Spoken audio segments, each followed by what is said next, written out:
Bharat Ratna doctor Bhimrao Ambedkar को कोटि कोटि नमन। ये कार्यक्रम डॉक्टर भीमराव अंबेडकर के जीवन पर आधारित है, जहां भारत की जनता के प्रति उनके योगदानों को पूरी सजगता से चित्रित और रेखांकित करने का प्रयास है। कार्यक्रम में दिखाई गई घटनाएं लब्ध प्रतिष्ठ पुस्तकों से ली गई हैं। इस कार्यक्रम के जरिए चैनल की ओर से एक विश्वसनीय, सजग और सकारात्मक प्रयास है कि डॉक्टर बाबा साहेब भीमराव अंबेडकर के जीवन की संघर्ष यात्रा एवं गौरव गाथा पूरे आदर के साथ घर घर पहुंचे और उनके योगदानों से सभी संपूर्णता में परिचित और आह्लादित हों।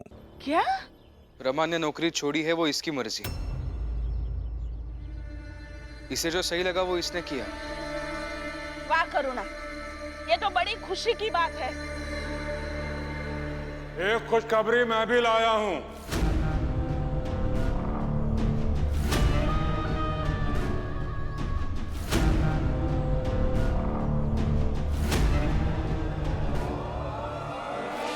और साथ में मिठाई का डब्बा भी। जानना नहीं चाहोगे हा? क्या है खुशखबरी? चलो मैं ही बता देता हूं। खुशखबरी ये है, ये तुम सबके नायक भीमराव और शिशुपाल को अखबार की नौकरी से धक्के मार के निकाल दिया गया है।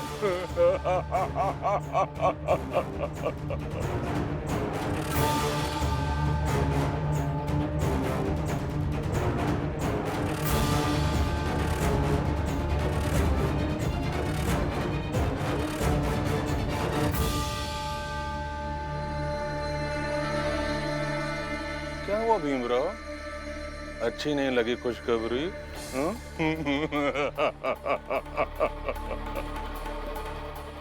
अरे देखो, बातों बातों में एक और खुशखबरी देना तो भूल ही गया मैं। अखबार का दफ्तर मैंने खरीद लिया है।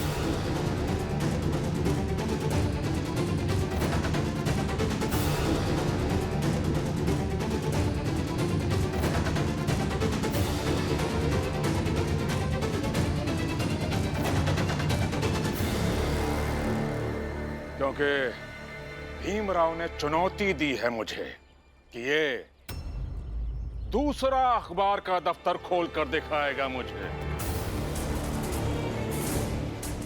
इसीलिए अखबार का वो दफ्तर खरीद लिया मैंने, क्योंकि मैं इसे एक कदम भी आगे बढ़ने नहीं दूंगा। इस जन्म में तो नहीं।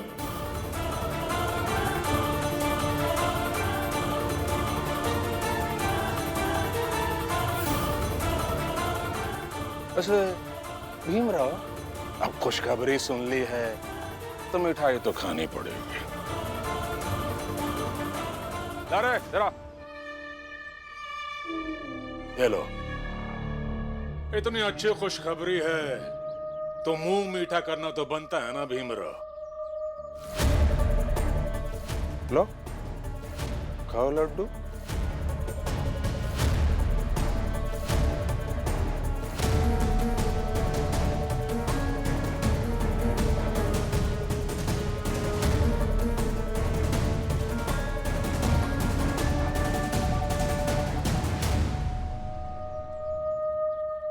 लो भीमराव, खुशखबरी की मिठाई है, खाओ खाओ, शर्माओ मत। अच्छा लगा मुझे तुम्हारा ये उतरा हुआ चेहरा देखकर, अच्छा लगा मुझे। लो लो।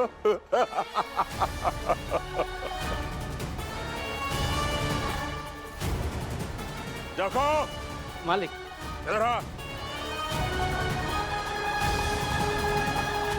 ये मिठाई सबको खिला दे। ले, ये मिठाई इन सब लोगों में बांट दे और इस भीमराव को भी जरूर खिलाना। क्या? चलो रे।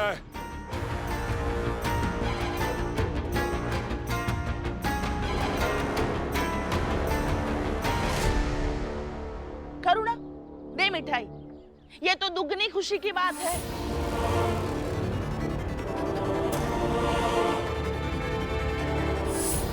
भीम रमा की नौकरी चली गई और तू मैनेजर बन गई है।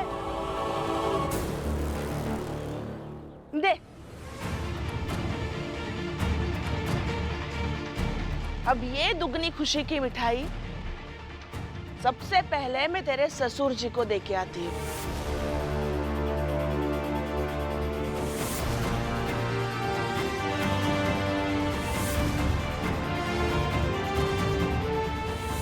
लीजिए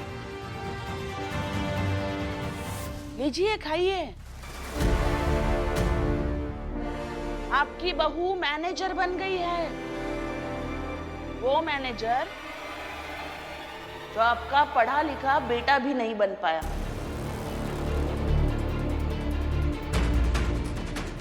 लीजिए खाइए। नहीं खाएंगे? अरे हाँ, मैं तो भूल गई, बहू के मैनेजर बनने की खुशी से ज्यादा आपको दुख तो बहू और बेटे की नौकरी जाने का है ना? मत खाइए भैया। जीजाबाई अपनी कड़वी बातों से मिठाई को कड़वी बना रही है। हाँ तो नहीं खाए ना। और अगर नहीं खा सकते तो लीजिए और फेंक दीजिए।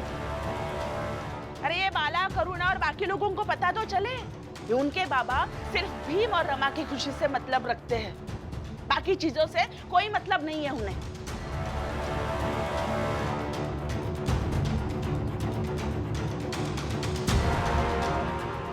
लीजिए, ये मिठाई अब मैं वापस डब्बे में नहीं रखूंगी। एक तो खा लीजिए, नहीं तो फेंक दीजिए।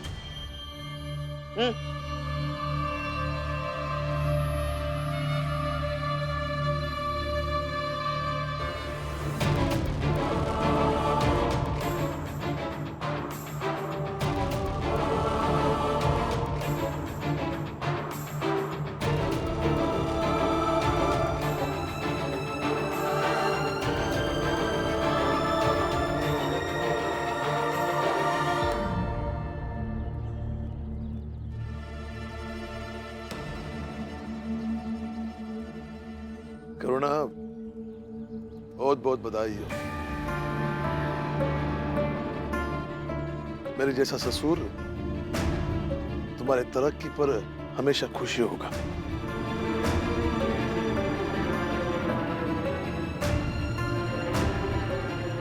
मगर ये जीजाबाई तुम्हारी खुशी की मिठाई को भीम रमा के नौकरी जाने की गम की मिठाई बनाकर मुझे दे रही थी।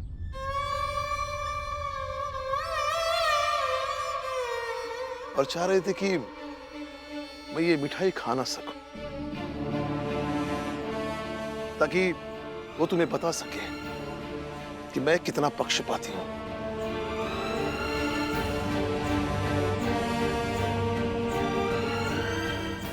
लेकिन ये मिठाई मैं खाऊंगा जरूर।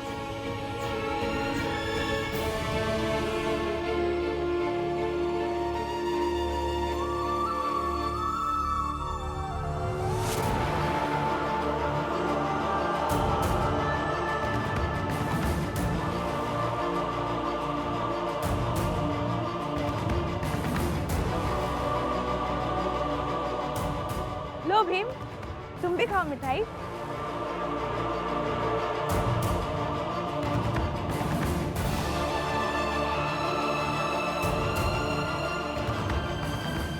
लो रमा, तुम भी खाओ मिठाई, फिर मैं सबको बांट देती हूँ। लो।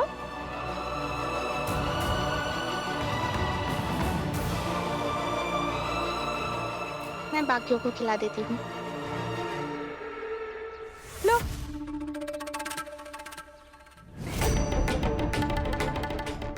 बुआ, लीजिए, खाइए।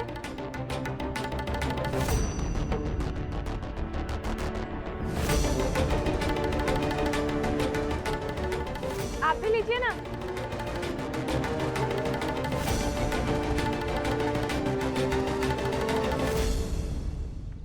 भीमराव, तुम उस दिन यहाँ आए थे न्याय के खिलाफ लड़ने, और तुमने न्याय दिलाया भी था। आज वही न्याय मुझे भी दिलवा दो। भाभी,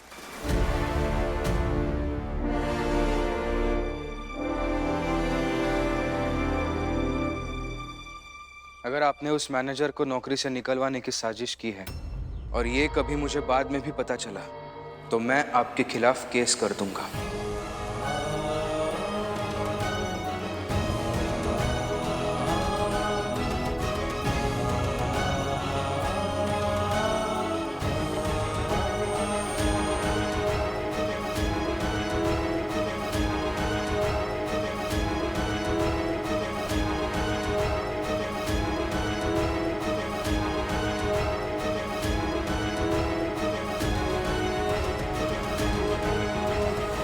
अंदर का जहर बोल रहा है। नहीं जीजाबाई, अंदर का जहर नहीं, भीम का न्याय बोल रहा है।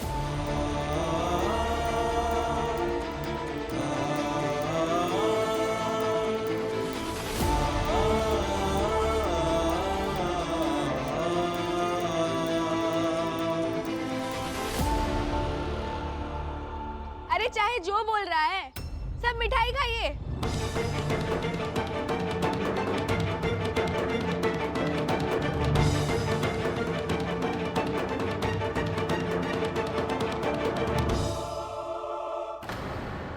आपने बताया क्यों नहीं मुझे कि आपके साथ ये सब हुआ है? मैं बता नहीं आया था रमा, मगर तुम्हारे साथ पहले से बुरा हुआ था तो क्या बताता। लेकिन आपको बताना चाहिए था ना। मेरी जुबान पर तुम्हारे भारी भारी आंसू पड़ गए तो जुबान खुली ही नहीं।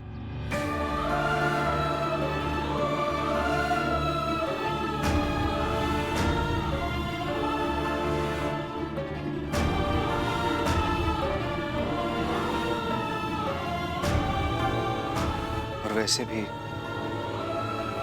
जब सामने वाला दुखी हो तो ऊपर से अपना दुख नहीं बताना चाहिए, ये एक सामान्य व्यवहारिक सिद्धांत है। और तुम तो पत्नी हो मेरी, तुम्हारे आंसुओं के सामने तो मुझे कोई अधिकार नहीं बनता कि मैं अपने दुख के बारे में सोचूं या अपना दुख बांटूं।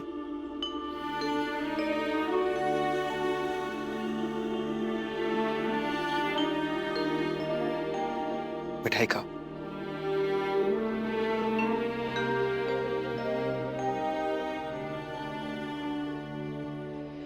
आप भी खाइए।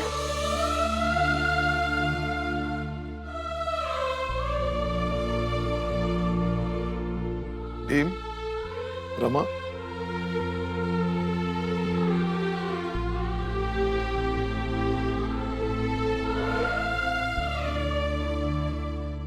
क्षमा कर दो मुझे।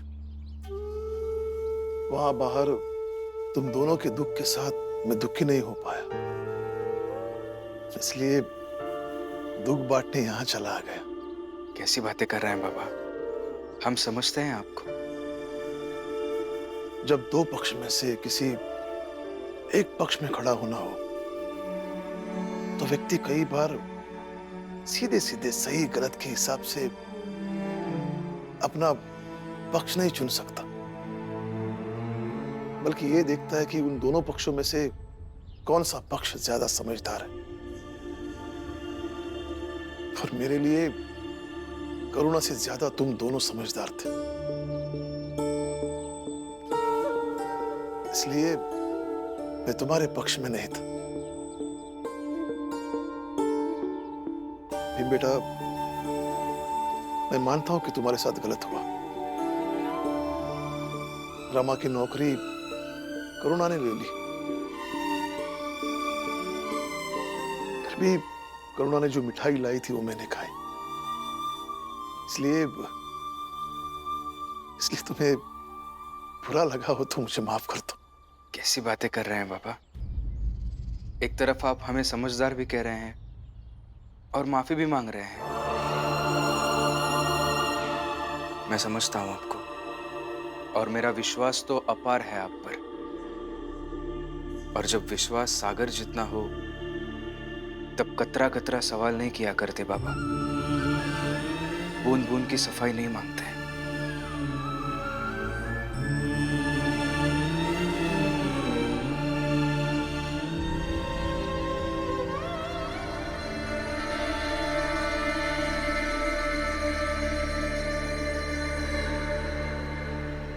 करुणा पासा पलटता है।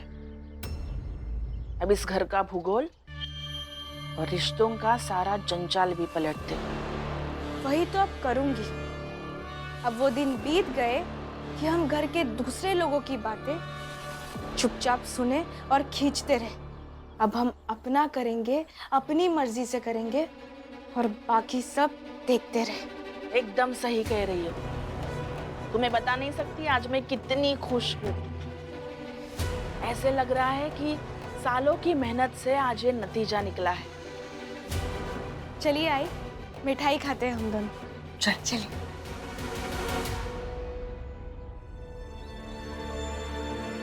तुम दोनों की नौकरी एक साथ चली गई। मैं जानता हूं कि तुम दोनों को थोड़ी सी परेशानी हुई होगी,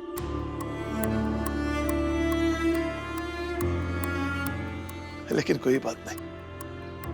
एक रास्ता बंद हो जाता है तो कई रास्ते खुल भी जाते हैं। हाँ बाबा, और दूसरा रास्ता खुल भी गया।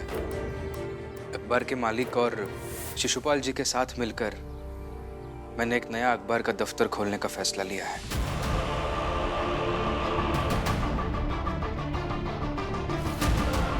देखो बेटा, अभी तुम जिस अवस्था में हो और जो तुम्हारा लक्ष्य है, उस अवस्था में यह अखबार खोलने का फैसला उचित है। देखो बेटा, तुम्हें आगे भी बहुत पढ़ना है और ये जो अखबार खोलने की प्रक्रिया होती है वो बहुत जटिल प्रक्रिया होती है। कहीं तुम उसमें उलझ तो नहीं जाओगे?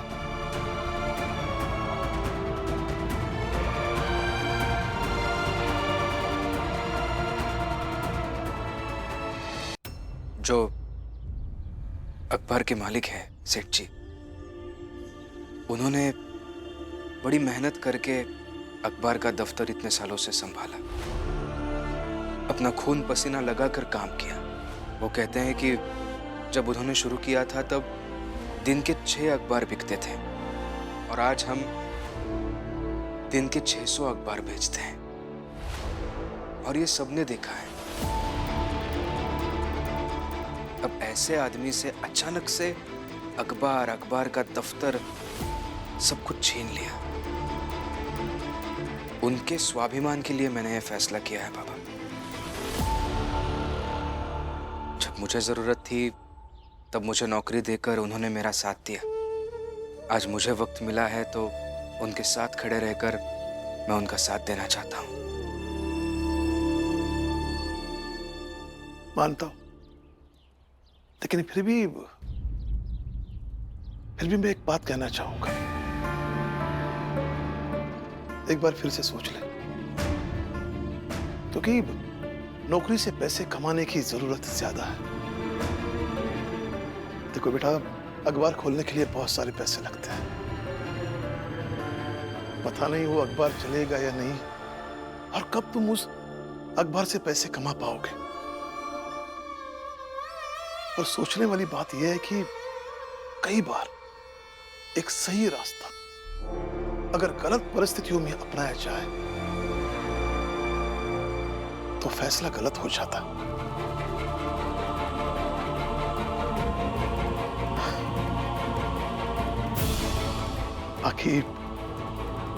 बाकी तुम समझदार हो, अपना निर्णय खुद ले सकते हो।